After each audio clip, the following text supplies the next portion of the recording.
오늘 증거할 말씀입니다. 오바댜서 1장 15절 16절인데요. 11절 한 절 읽고 읽겠습니다. 내가 멀리 섰던 날 곧 이방이 그의 재물을 늑탈하여 외국인이 그의 성문에 들어가서 예루살렘을 얻기 위하여 제비 뽑던 날에 너도 그들 중 한 사람 같았었느니라. 15절 여호와의 만국을 벌할 날이 가까웠나니 너희 행한 대로 너도 받을 것인즉 너의 행한 것이 네 머리로 돌아갈 것이라. 너희가 내 성산에서 마신 것 같이 만국인이 항상 마시리니 곧 마시고 삼켜서 본래 없던 것 같이 되리라. 아멘. 라마의 슬픔. 이제 오바댜서의 다음 주가 이제 마지막 시간이고요. 지난주는 부활주일 예배로 한 주간 건너뛰고 지금 라마의 슬픔 제목의 챕터로 들어왔습니다. 지난 시간에 이제 에서를 살펴보면서 하나님이 에서와 야곱을 묶어서 쌍둥이로 이 땅에 태어나게 하시면서 큰 자인 에서가 작은 자인 야곱을 섬기도록 정하셨어요. 그래서 이제 에서와 야곱이라는 그림을 구약에 남겨주면서 택한 내 자녀가 가지고 있는 영과 육에 대한 모형으로 준 거예요. 신앙생활을 하면서 우리의 육정이 살아난 나의 영을 순종하면서 살도록 그것에 대한 그림으로 에서와 야곱을 역사 속에서 주셨던 거죠. 그래서 실제로 그 역사를 들어가 보면 에서가 200년 이상 야곱을 섬기는 식민 국가로 역사는 이제 흘러갔던 거예요. 그런 에서는 육정을 갖고 있기 때문에 끝내 형제를 파는 위치까지 갔다 하는 데까지 이제 우리가 살펴봤어요. 그 얘기가 11절에 외국인이 예루살렘을 늑탈하여 들어오던 날, 제비 뽑던 날, 그때 에서 네가 거기 있었다. 구속사에서 제비 뽑던 날 그러면 십자가 대속의 현장의 날이었죠. 로마 군병들이 예수님을 십자가에 달아놓고 홍포를 제비 뽑았던 그 사건이잖아요. 그래서 이제 그걸 지칭하는 말이란 말이에요. 그러면 보세요. 에서라는 육정이 십자가 대속이 역사되던 날에도 저들과 함께 있었다 이거예요. 그러니까 예수를 십자가에 못 박은 그 무리와 함께 있었다 이거죠. 그래서 항상 육정은 영을 대적해요. 대적하는 그 모습 그대로 십자가 역사가 일어나던 날에도 내 육정이 저쪽 편에 있었다 하는 얘기를 우리에게 해주는 거예요. 요한복음 19장 24절입니다. 군병들이 서로 말하되 이것을 찢지 말고 누가 얻나 제비 뽑자 하니 이는 성경에 저희가 내 옷을 나누고 내 옷을 제비 뽑나이다 한 것을 응하게 하려 함이라. 군병들이 이런 일을 하고 이렇게 이어지는 얘기거든요. 그래서 이제 십자가 대속 현장을 지금 지칭하는데 그때 에서가 거기 있었다. 요거는 우리가 이렇게 생각을 해야 됩니다. 예수님이 죽으시던 날 나는 육정을 갖고 그 자리에 있었다 이거예요. 그걸 항상 우리가 생각해야 돼요. 근데 불신자들은 그 생각 안 해요. 저 사람은 저 죄로 죽는구나. 그리고 객관적으로 생각해요. 그러나 우리는 항상 내가 예수를 십자가에 달 때 저들 편에 있었지 하는 생각을 언제나 해야 되는 거예요. 그렇게 하는 것이 신자예요. 왜 그러냐면 신자가 구원 얻는 것은 죄 중에 회개거든. 그래서 회개를 하는 빌미가 되는 거예요. 왜냐하면 우리는 육정을 갖고 있기 때문에 언제나 진리를 대적하게 돼 있어. 진리를 대적하는 현장에 있었다는 것을 내가 인식하는 것, 그게 구원받은 거거든요.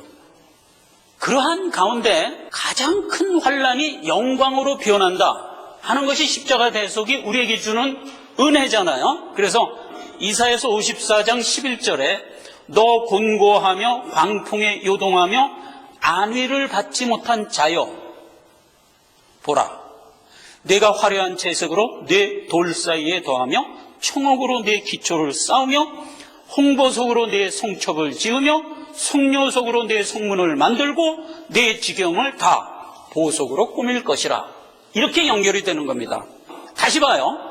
너 곤고하며 광풍에 요동하며 안위를 받지 못하던 자여, 항상 환난 속에 있던 너요, 너희가 끝내 금으로 단장하며 보석으로 단장하는 그 위치로 갈 것이다. 이렇게 된 게 십자가 대속이 우리에게 주는 결말이라고요. 결말. 자, 그래서 십자가 대속 바로 직전에 가장 큰 환란이 있었다고 성경은 늘 우리에게 얘기하죠. 그래서 그 가장 큰 환란이 바로 오바댜서가 우리에게 주고자 했던 그 상황이라고요. 무엇을 지금 바라보고 예언을 준 거냐면 재림 직전에 직면에 있을 우리를 향한 교훈으로 지금 오바댜서가 서 있는 거거든. 곧 재림을 앞두고 살아가는 이 말세에 영적으로 받을 교훈이다 이거예요. 여기서 제비 뽑던 날 그래서 십자가 대속을 얘기했잖아요. 그러면 예수님이 오셔서 십자가에 못 박혀 죽는 것을 구속사닥에서 그거 하나만 딱 떼는 게 아니라고. 원래는 아담을 창조하여 주님이 재림하는 때까지를 전체를 얘기하지만 특별히 대속 역사하면은 예수님이 성육신하여 이 땅에 와갖고 30년 이상을 살아서 결국 33세에 십자가에 못 박혀 죽는 그 기간 전체를 우리는 대속 이렇게 봐야 된다고요. 그러니까 여기서 제비 뽑던 날 그러면 이 땅에 아기 예수로 오던 날과 한 묶음으로 되어 있는 대속이라고.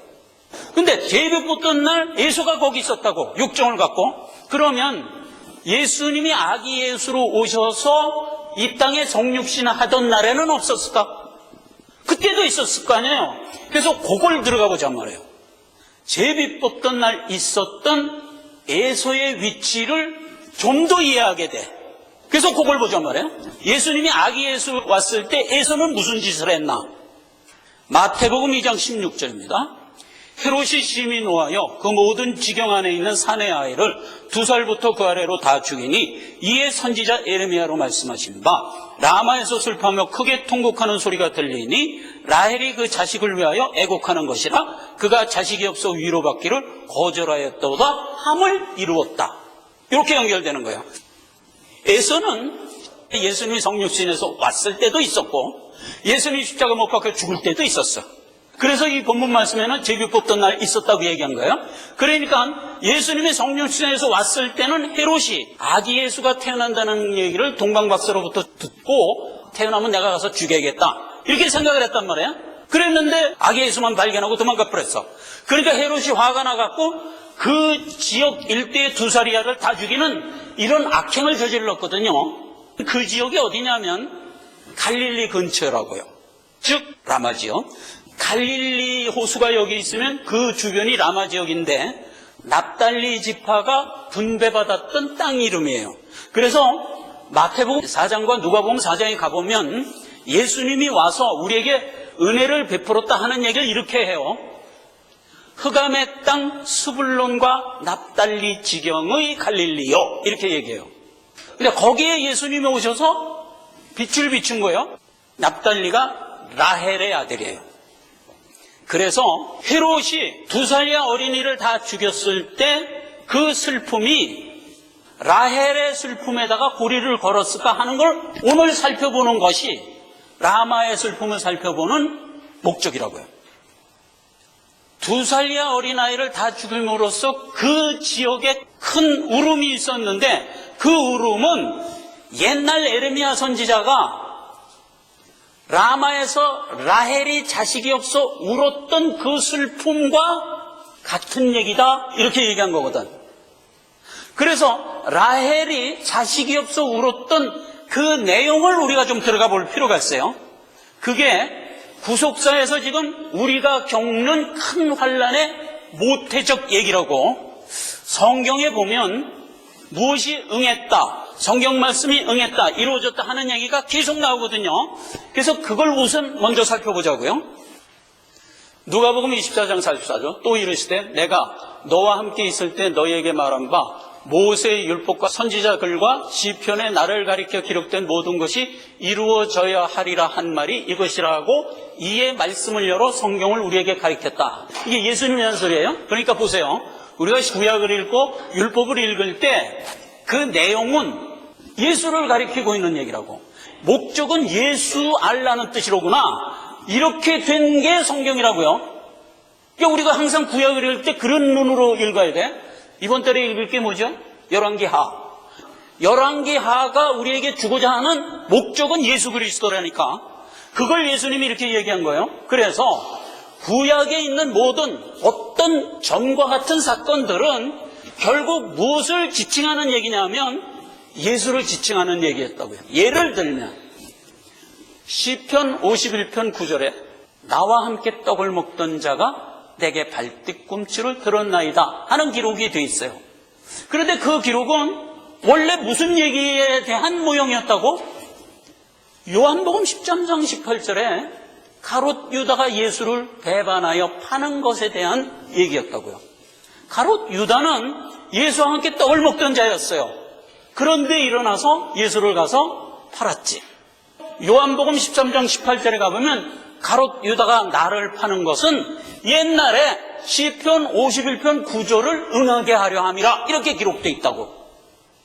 그러니까 우리가 구약을 읽는 방법이에요. 그 다음에 시편 69편 4절에는 저들이 무고히 나에게 강포를 행합니다 라는 말이 기록되어 있거든. 근데 그 얘기는 요한복음 15장 25절에 대제사장과 서기관들이 연고 없이 나를 미워했다고, 예수를. 그래서 예수가 그 미워함을 받으면서 이 얘기를 한 거야. 그렇죠? 계속 그 얘기야. 시편 109편 80절에는 직분을 빼앗겼다 하는 얘기가 나오는데, 그것도 요한복음 17장 12절에 내가 나에게 맡겨준 자는 하나도 잃지 않고 다 살렸다 이렇게 예수님이 얘기하고, 단 멸망의 자식만 멸망했다 이렇게 얘기하셨거든.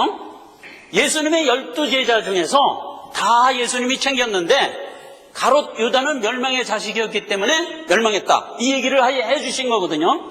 그런데 그 얘기가 시편 109편에 예수의 제자 중 하나가 직분을 빼앗길 것이다 라고 예언됐던 말에 응함이었다 이거예요. 그러니까 여기서도 우리가 은혜를 받아야 돼요. 우리가 예수 믿고 지금 신앙생활을 하지요. 예수님이 끝까지 우리를 세울 거예요. 우리가 사는 중에 가장 큰 복이지. 그렇죠?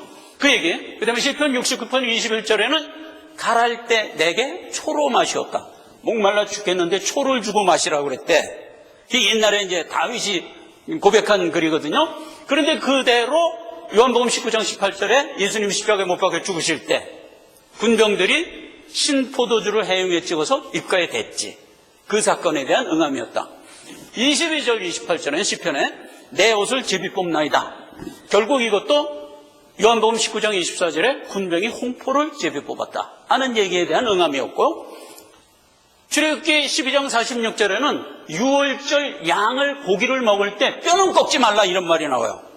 근데 고기 먹으면서 왜 뼈는 꺾지 말라 그랬을까? 이런 쓸데없는 소리가 왜 성경에 기록됐을까? 했는데 알고 보니까 그게 요한복음 19장 38절에 예수님이 십자가에 못 박혀 죽을 때 뼈가 안 꺾여요.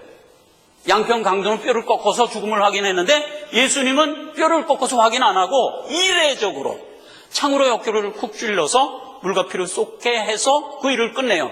그래서 그걸 기록하면서 옛날에 이 말이 응한 것이다 이 말이에요.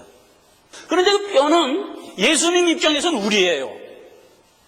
아담의 뼈로 뭐를 만들었지? 하와. 그러면 아담은 오실자의 표상, 예수님. 그러면 하와는 누구? 오늘날 교회. 그러니까 여러분들이 오늘날 교회잖아요. 오늘날 교회는 예수의 뼈로 만들어졌다니까. 그래서 그 뼈를 하나님이 보호할까 안 보호할까? 보호한다고. 시편 34편 20절이에요. 그 모든 뼈를 보호하시며 그 중에 하나도 꺾이지 아니하도다. 그 모든 뼈가 누구야? 오늘날 예수 믿는 성도들이야. 하나도 안 꺾인다니까. 그걸 믿으시면 이것도 은혜예요. 그리고 이제 시편 16편 10절에 그가 썩음을 당치 않는다 그랬어. 썩음. 이 얘기는 구약 사람들이 들을 때는 이해가 안 돼. 뭐든지 죽으면 썩어야 되잖아요. 근데 썩음을 당치 않는다 하니까 어쨌거나 뭐 성경에 그렇게 적혔나 보다 했는데 이게 언제 이루어지죠?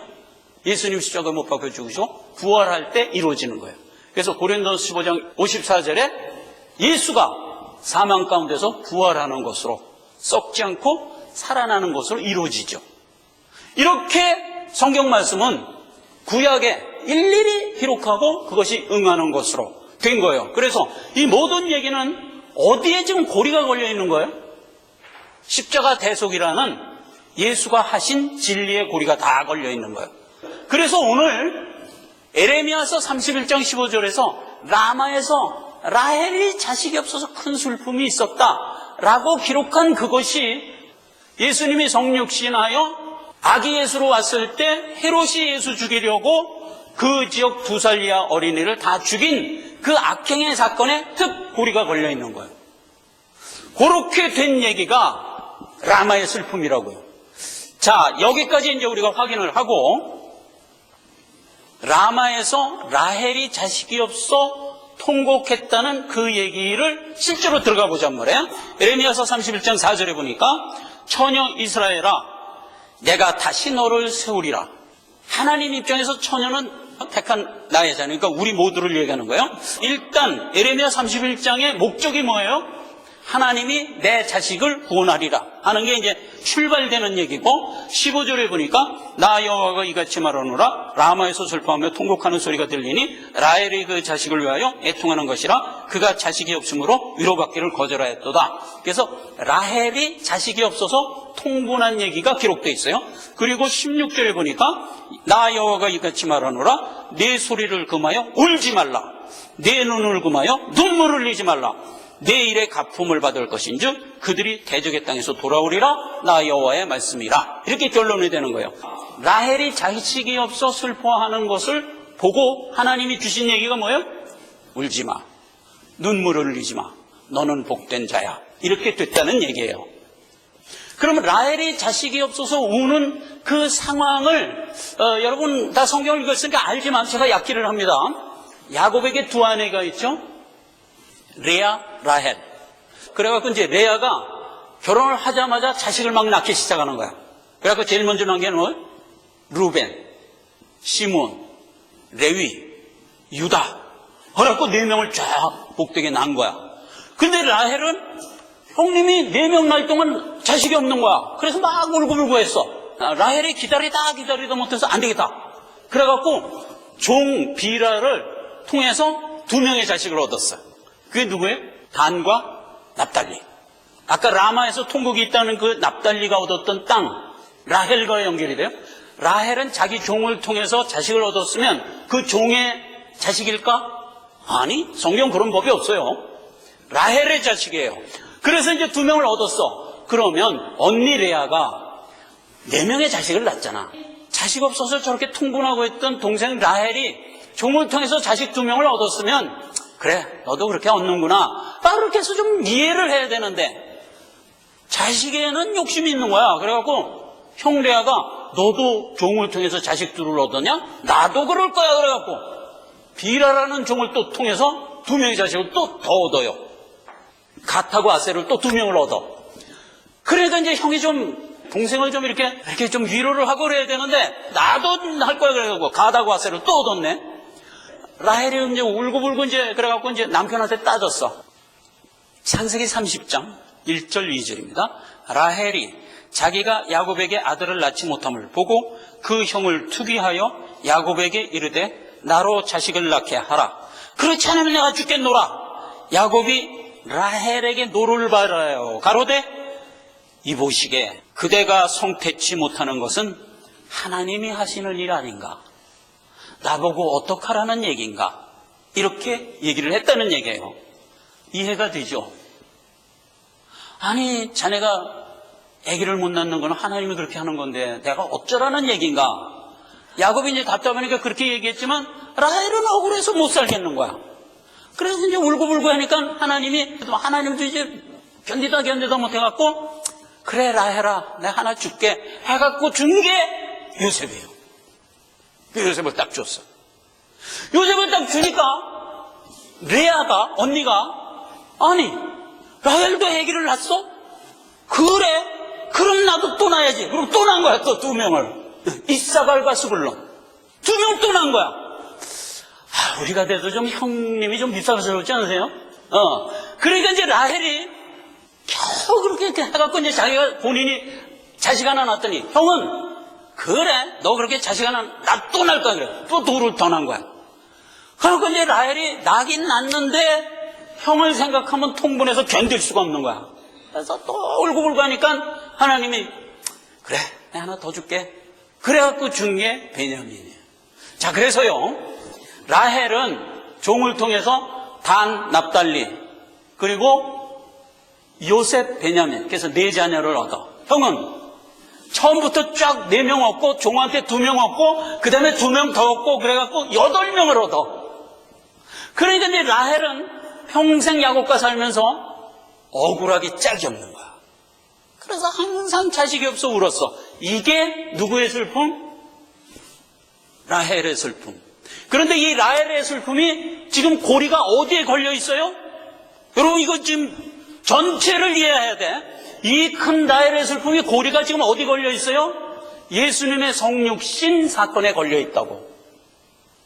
예수님이 십자가 대속의 큰 환난, 통분해서 울고 위로받기를 거절할 정도의 그 엄청난 환난에 라마 지역의 2살이야 어린이가 다 죽는 그 사건에 딱 걸려 있는 거야. 자, 그래서요, 여기서부터 이제 정리를 들어가야 돼요. 라헬의 고통은 예수 재림 직전에 우리에게 허락된다고 했던 가장 큰 환난에 대한 모형이었다고. 그러면 우리가 지금 예수 재림 직전을 살고 있어요. 그래서 성경은 뭐라고 되어 있냐면 꼭 한번 보자고요. 다니엘서 12장 1절. 그때 네 민족을 호위하는 대군 미가엘이 일어날 것이요 또 환난이 있으리니 이는 개국 이래로 그때까지 없던 환난일 것이며 그때의 내 백성 중 무릇 책에 기록된 자는 다 구원을 얻으리라. 그러니까 예수님이 재림하기 바로 직전에 큰 환난이 있어요. 그 환난을 통과하여 우리 믿는 자는 다 구원을 얻을 거야. 예언된 얘기거든. 이 얘기가 지금 라헬의 통분, 라헬이 자식이 없어서 우는 그 사건에 고리를 딱 걸어놓은 거야. 그러면 봐요. 라헬이 슬퍼하면서 위로받을 수가 없는 슬픔이라고 그랬어.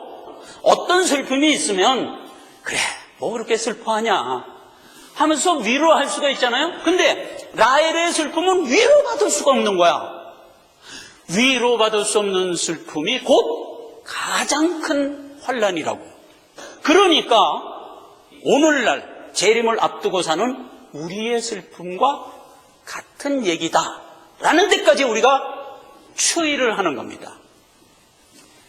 자식이 없어 슬퍼하는 이 상황은요, 하나님이 우리에게 준 도대체 해결할 수 없는 슬픔 중에 하나예요. 왜냐하면 라헬이 자식이 없는 거 누가 한 일이에요? 하나님이 한 일이에요. 야곱이 미워서 자식 안 준 거 아니에요. 옛날에 그런 사건 한 번 있었어요. 오난과 다말. 유다의 며느리 다말이 남편이 죽었어. 그러면 동생을 통해서 자식을 얻도록 돼 있잖아요. 그러면 다말이 동생 오난을 통해서 자식을 얻으면 그게 이제 대를 잇는 거잖아요. 유대 법이라고. 그런데 오난이 설정을 받게 했다고. 그러니까 다말이 자식을 못 얻었지. 하나님이 그걸 괘씸하게 위해서 오난을 죽여버려요. 성경은 이건 원리를 얘기하는 거기 때문에 죽여버려요. 그리고 결국은 동생에게 도대체 못 얻으니까 결국은 시아버지 유다를 통해서 자식을 얻도록 이렇게 역사가 되잖아. 마태복음에 보면 유다는 다말에게서 베레스를 얻고 이렇게 되는 거잖아요. 이게 예수님의 계보라고. 그런데 라헬의 슬픔은 하나님이 안 주는 거야. 하나님이. 그러니까 이건 위로받을 수가 없는 슬픔이고, 자식을 못 얻는 슬픔은 역대 이래로, 창세 이래로 주님 재림 직전에만 볼 수 있는 현상이에요. 여러분 생각해 보세요. 예수님이 구속사를 시작한 이래로 아브라함이 야곱을 낳고 야곱이 이삭을 낳고 이삭이 12형제를 낳고 하면서 계보가 계속 이어지죠. 그래요. 그래서 우리가 열왕기를 보면 그 계보가 계속 이어지는 거예요. 그래서 마태복음에서도 계보가 쫙 이루어져요. 아브라함과 다윗의 계보라. 아브라함이 자식 낳고 자식 낳고 자식 낳고 해서 계속 난 자식들이 전부 믿음의 자녀죠. 그럼 그 믿음의 자녀들이 지금 어디가 있나? 착착 하늘에 쌓이고 있는 거예요. 계시록 6장에 보면 나의 정한 수가 지금 차고 있다 이 말이에요. 계속 차고 있어요. 지금 하늘에. 한두 끝도 없이 찰 거예요? 여러분 생각해 보세요. 아니에요. 예수님 재림할 때는 끝날 거예요. 그러니까 믿는 자의 자녀를 얘기하는 겁니다. 믿는 자의 자녀가 떠나고 해서 하나님의 어떤 정한수가 있을 거 아니에요? 그 정한수 마지막에 차는 때 주님이 재림하는 거거든. 예를 들어 주님이 내일 재림할 거다라고 하면 오늘을 사는 성도가 누굴까? 당연히 마지막 성도겠죠? 그러면 오늘을 사는 성도는 믿음의 자녀를 낳을 수 있을까 없을까? 없지. 네가 마지막인데 당연히 없지. 그러면 재림 직전을 사는 성도는 라헬의 슬픔이 있는 거예요. 하나님 왜 나에겐 자식을 안 줍니까? 왜 나에게는 를 안 줍니까? 이 슬픔이 당연히 있는 거예요. 그래서 오늘을 사는 우리만 느낄 수 있는 슬픔이 라헬의 슬픔이고 그게 라마의 슬픔이라고요. 그래서 성경에 들어가 보면 라마의 슬픔의 직면에 있는 자에게 성경이 뭐라고 얘기하나? 갈라디아서 4장 27절 기록된 바 잉태치 못한 자여 즐거워하라 부르지 못한 자여 소리질러 외치라 이는 홀로 사는 자의 자녀가 남편 있는 자의 자녀보다 많음이라 하였으니 형제들아 너희는 이삭과 같이 야곱의 자녀라. 여러분 생각해 보세요. 구약의 개념으로 보면 이건 말이 안 돼. 자녀를 못 낳는데 즐거워하래. 부럽지 못했는데, 그러니까 산고를 겪어보지 못한 여자 보고 기뻐 노래하래. 이건 말이 안 되는 거예요. 라헬은 자녀가 없어서 평생 울었는데 그렇게 울고 있는 자에게 와서 갈라디아에서 뭐라고 얘기했냐? 야, 너 자녀가 없냐? 즐거워하라. 너 부럽지 못했냐? 노래하라. 왜냐하면 너는 택한 자녀니까 이런 말을 주는 거예요. 그래서 갈라디아서가 한 이 얘기가 어디에 기록된 얘기냐면 이사야서 54장에 기록된 얘기예요. 이사야서 54장을 보면 더 분명히 알 수 있어요. 제가 몇 구절을 소개합니다. 1절에 보면 잉태치 못한 자여 생산치 못한 너는 노래하라. 구르지 못한 너는 외쳐 노래하라. 홀로 된 여인의 자식이 남편 있는 자의 자식보다 많음이라. 여호와의 말입니다. 그래서 홀로 되면 당연히 자식을 못 낳잖아요. 그래서 앙앙 울고 있는 사람 보고 즐거워하래. 4절 5절에 가면은 사실은 내가 네 남편이야. 하나님이 이렇게 얘기를 하는 거예요. 그러니까 땅에 살면서 우리는 실질적인 육신의 남편이 없지만 원래 하나님을 남편으로 두고 있기 때문에 땅에서는 자식을 낳을 수 없어. 그 얘기를 이렇게 영적으로 풀어주면서 그래서 너는 지금 자식 없다고 해서 울지 마. 이렇게 된 얘기예요. 그 다음에 6절, 7절, 8절에는 너 지금 자녀가 없어서 고통당하고 있고 슬퍼하지? 이거 내가 엮은 상황이야. 이렇게 얘기해요. 성도가 신앙생활을 하면서 기쁨 가운데만 살지 않아요. 고난이 있어요. 근데 재림을 앞두고 사는 성도에게는 그 고난이 더 커요. 하나님이 허락한 거기 때문에. 그런데 그 고난을 히브리서엔 뭐라고 얘기했나? 징계라고 얘기했거든. 구약엔 뭐라고 얘기했나?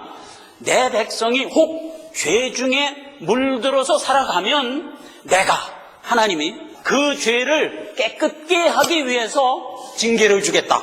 그러면서 한 얘기가 뭐예요? 인생 채찍과 사람 막대기로 징계를 주겠다. 이랬던 거 아니에요. 그리고 히브리서가 하는 얘기가 뭐예요? 너 징계 받느냐? 그게 바로 복된 거다. 왜냐하면 참마들만 징계를 하기 때문에 택했기 때문에 징계를 하는 거예요. 택함 받지 못한 자는 징계 안 해요. 하나님이 그냥 육종대로 살다가 일생 끝나면 죽도록 내버려둬요. 택한 자에게만 징계를 주는 거예요. 그러니까 우리가 육종을 이기며 살고 있는 이 삶 자체가 우리에겐 고난이거든. 남들은 육종대로 막 편하게 사는데 나는 육종을 제어해야 돼. 그러니까 이게 고통이지. 그 고통을 받고 있는 우리에게 이놈아 그 고통은 참아들에게만 하는 거야. 이렇게 해서 복을 준 거잖아요. 그래서 마침내 9절 10절이 결정적인 얘기를 재림에 맞춰줘요.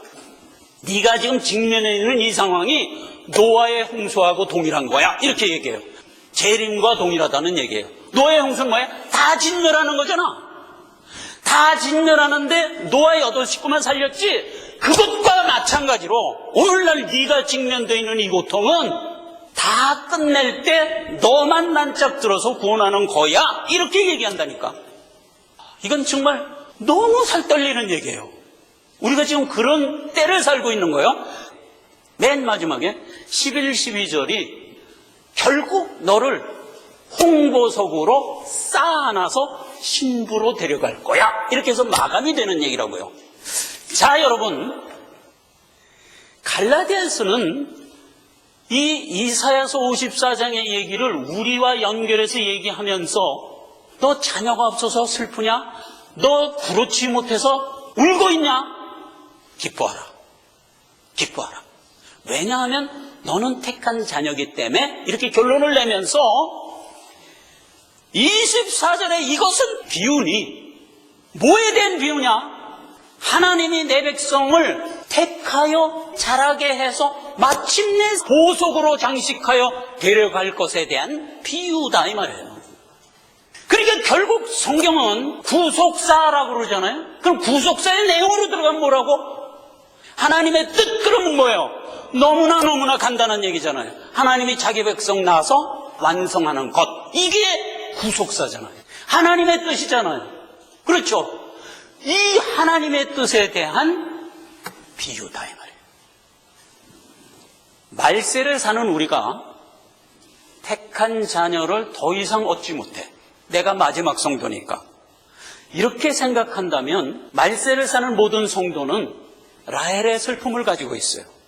이 얘기를 제가 금문교에 비교를 해서 예화로 들고 이 시간을 끝내겠어요. 여러분 샌프란시스코 금문교 가보셨지? 금문교가 영어로 뭐예요? 골든 게이트, 황금을 향하여 들어가는 문 이런 뜻이에요. 그럼 여기에 황금이 있었나? 있었어요. 1840년도에 아갈아갈 황금이 있었어요. 지도를 보면 이렇게 생겼어요. 여기 샌프란시스코라고 돼 있죠? 그래서 요 대륙하고 요 대륙에 2km 정도 이렇게 떨어져 있어. 그래서 거기다 다리를 놓은 거거든. 그럼 그 안에 이렇게 바다가 있죠? 요 바다가 굉장히 넓어요. 굉장히 넓은 바다가 그 안에 딱 있어. 그리고 주변이 전부 산악지대야. 그러니까 산악지대에서 육지 안에 있는 바다 쪽으로 강물이 다 흘러. 그래서 강이 굉장히 많아. 여기 뭐 콜로마 강, 아메리칸 리버, 뭐 여기 뭐 피터스 강, 무슨 강 해갖고 모든 강이 다 이 바다를 향해 흘러. 그래갖고 여기 저 노란 색깔 앞에 보면 여기 회색으로 된 색깔 있잖아요. 강이 계속 흐르면서 쌓여서 모래로 된 그런 사구 지역이야. 그랬는데 1844년도에 콜로마 지역에 존 서터라는 농부가, 큰 농장주가 여기다가 농장을 하나 만들었어. 요 노란 지역 있는 거기다가 농장을 만들었는데 고용하고 있는 그 과장 하나가 어느 날 사장님 이것 좀 보세요 하면서 손에 금을 이만큼 갖고 온 거야. 이거 금 어디서 나냐 했더니 콜로마 강가에 가보니까 뭐가 반짝반짝해서 이렇게 움켜갖고 이렇게 물에 흔들어 보니까 모래는 다 쓸려내고 손에 이렇게 금이 남았다고. 그러니까 이제 사장하고 들어서 야 이거 비밀로 해. 근데 그 비밀이 됩니까? 순식간에 퍼졌지. 그래갖고 그 해에 지역신문에 나고 뉴욕 타임즈에 난 거야. 1846년도에. 그때 이 지역에 총인구가 1000명 있을 때야. 이 지역이 지금 얼마나 넓은 거냐면 거의 사우스캐롤라이나 반만큼 넓은 지역이야. 근데 그 넓은 지역에 1000명 살았어. 그러니까 거의 무인지경이었지. 그랬는데 그 금 발견된 게 소문이 난 이후로 순식간에 30만 명이 모였어. 금 캐는 사람만. 그럼 이 사람들이 와서 밥도 사 먹어야 되고 잠도 자야 되는데 이게 말이 안 되지. 그러니까 이 사람들이 전부 천막치고 와서 그냥 금을 캐는데 요 그림 다른 거 없어요. 강가에 가서 채반 갖고 모래 이렇게 훑어갖고 이렇게 흔들면 모래는 내려가고 금만 남는 거야. 한 사람이 하루에 1,500달러어치의 금을 캔 거야. 말 한 필에 50불. 지금 말 한 필에 10만 달러 합니다. 그러면 말 한 필에 50불이면 1,500달러가 얼마나 큰지 알겠지. 그러니까 사람들이 아갈아갈 물려서 전부 금을 캤어. 몇 년도까지 캤나? 금문교가 1937년도에 세워졌어요. 거의 100년간 전 세계에 있던 사람은 다 몰려서 금을 훑은 거야. 지금 샌프란시스코 주변에 금이 있을까? 없어. 다 훑어가서 없어. 지금도 금을 캘 수 있는 유일한 강이 2개 남았어. 거기 가면 금이 있어. 그 강이 어딘지 아세요? 동남아와 중동에. 창세 이후 한 번도 복음이 증거되지 않은 지역이에요. 즉 샌프란시스코로 얘기하면 한 번도 금을 캐본 적이 없는 지역이에요. 그래서 지금 동남아와 중동에 가면 복음을 증거하잖아요. 신자가 막 나와. 우리 작은 딸이 지난번에 몽골 갔다 왔어. 예수 믿을 사람 손드세요 그러면 다 손들어. 금이 있는 거야 거기는. 우리가 옛날에 그러던 시절에 살고 있었어요. 여러분 청년 때 교회에서 뭐 나팔 불고 교회 오세요 교회 오세요 뭐 여러분 다 믿고 나왔지? 지금 여러분 그러면 한 사람이나 나와요? 안 나와요. 제가 직장 생활할 때 신우회를 조직했어.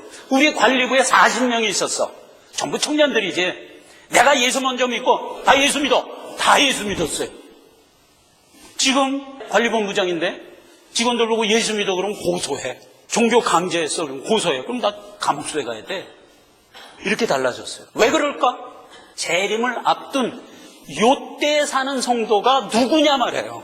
샌프란시스코에서 마지막으로 올린 금이라니까. 그게 마지막이고 하나님의 정한수의 마지막 수라고. 그러면 더 이상 새 성도를 찾을 수가 없잖아요. 이때를 사는 우리가 이랬습니다. 하나님, 나는 이렇게 전도를 하는데 왜 새 신자가 안 늡니까? 여러분 다 그 마음 없으세요? 다 있다고. 이럴 수는 있어. 야 이놈아, 네가 복음을 바르게 증거하지 않으니까 사람이 안 오지. 이럴 수 있어. 그렇죠? 그러나 생각해 보세요. 그래서 우리는 더 절제를 하면서 복음 증거하기 위해서 애쓰지 않나요, 여러분? 그래, 내가 부족해서 사람이 안 올 수 있지 하면서 우리는 더욱 우리를 자성하지 않나요? 그랬는데도 안 주는 거야. 어쩌라는 얘기냐 말이에요. 하나님의 답. 뭘 우냐?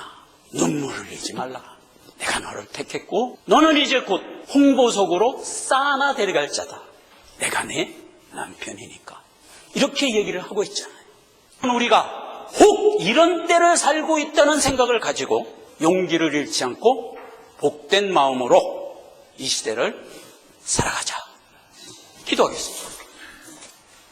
아버지 하나님 은혜를 감사드립니다. 오바돼서 이제 마지막 2번째 시간으로 말씀의 은혜를 받습니다. 우리가 다 이때를 살면서 라마의 슬픔을 가지고 있는 자로서 하나님이 택하여 우리 눈에서 눈물을 거두게 하시는 하나님, 은혜를 다시 한번 감사를 드립니다.